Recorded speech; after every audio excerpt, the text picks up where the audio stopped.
What's up guys, it's another Music Gear Monday. Today we're looking at this guy, Pioneer's DJS-1000.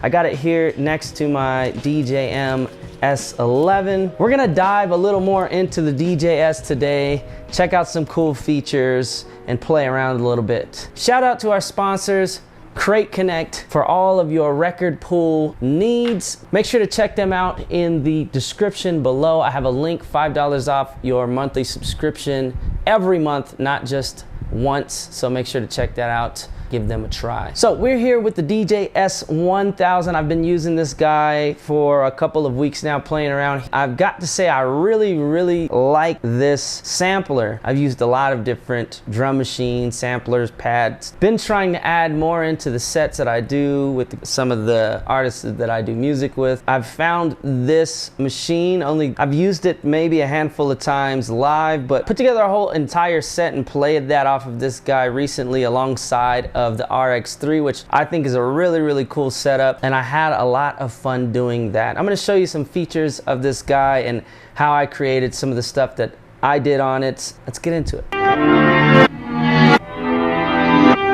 Alright, so what I got in front of me right now is the Pioneer DJS-1000. I have the S11 and I have my laptop with record box open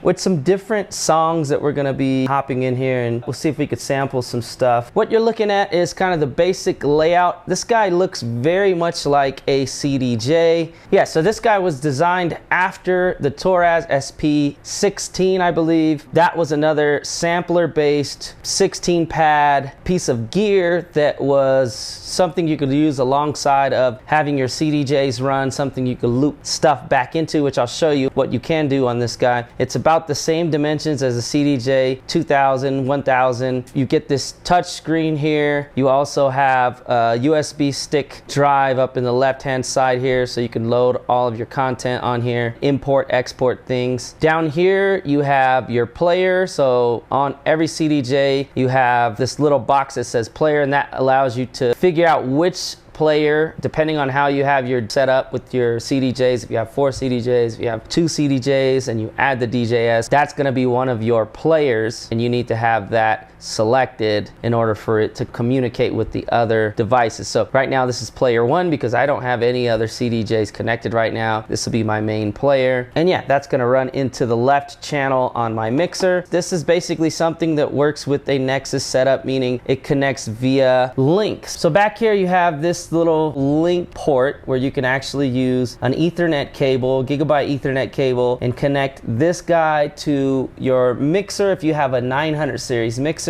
connect this guy to a hub and connect it to more CDJs, so that way they communicate with each other. If you want to be able to sync this guy's tempo with your other CDJs in order to do that, basically making it so that you could DJ seamlessly between your units. Some of the different mixers that have it, the DJM 900, 900 Nexus, 900 SRT, there's also the DJM 2000. You also have the XDJ-XZ that you can pair this guy up with, and that'll allow you to sync your BPM and DJ seamlessly alongside of that setup. So right now what we're looking at is the main screen. When you first go in, your screen's gonna look like this. It's gonna allow you to select create new project, open project, save your project, delete your project, save package, which we'll get into, and render audio as well. Right now we just have a new project that we have open. You have 16 pads, very similar to something like a machine or something like an MPC, which allows you to scatter your samples throughout these 16 pads, different things like that. You can use these as samples, so one-shot samples, or you could use them as loops. If I click on one of these pads or tap on one of these pads,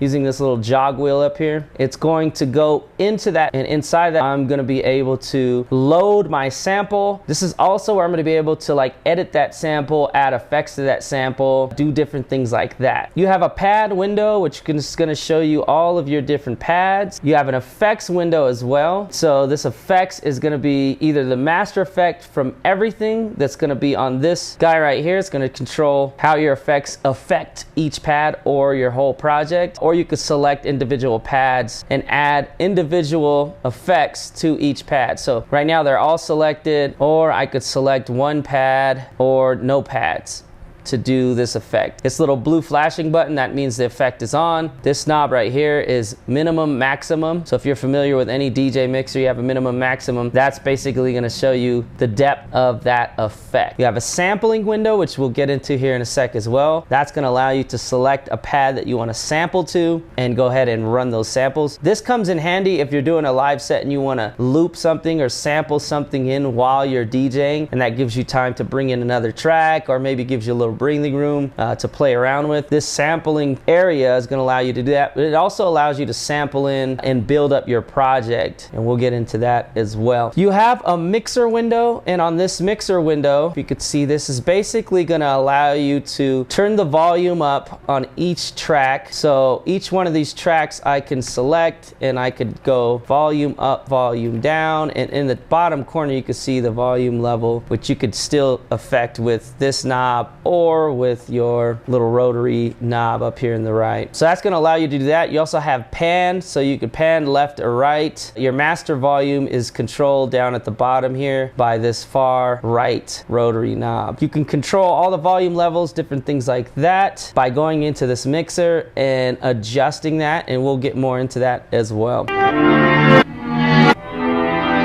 Let's get into some fun stuff. Right now, I have this track loaded up in Rekordbox.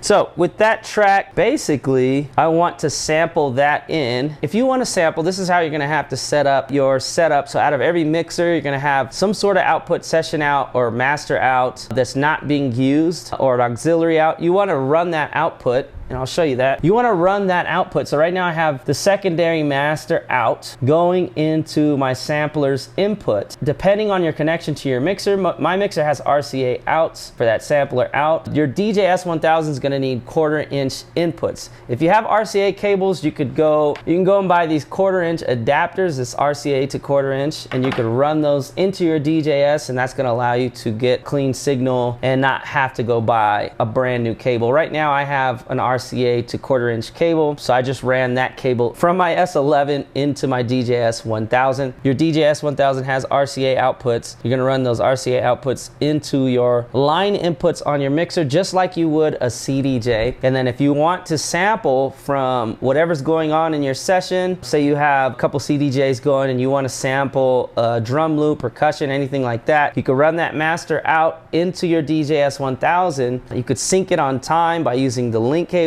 and you could sit there and you could sample a loop and let that loop run while you're DJing or bring your other tracks in. That's how you set up to sample on the DJS-1000. So now that we got that explained, let's hop in here. I want to show you how to sample a sound in. Right now I have this. And what we're going to do is sample that into our DJS-1000. And so this is how you do it.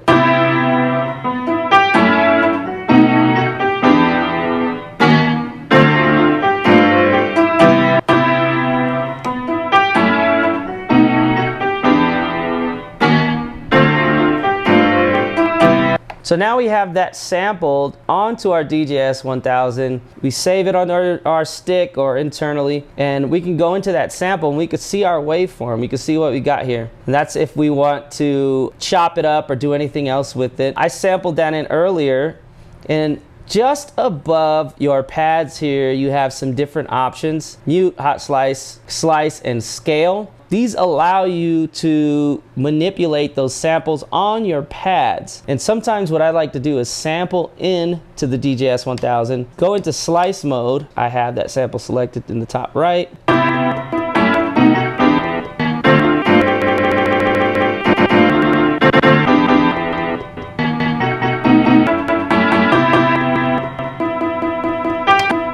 So I have that spread out through the pad. So if I wanted to do something and chop that sample up,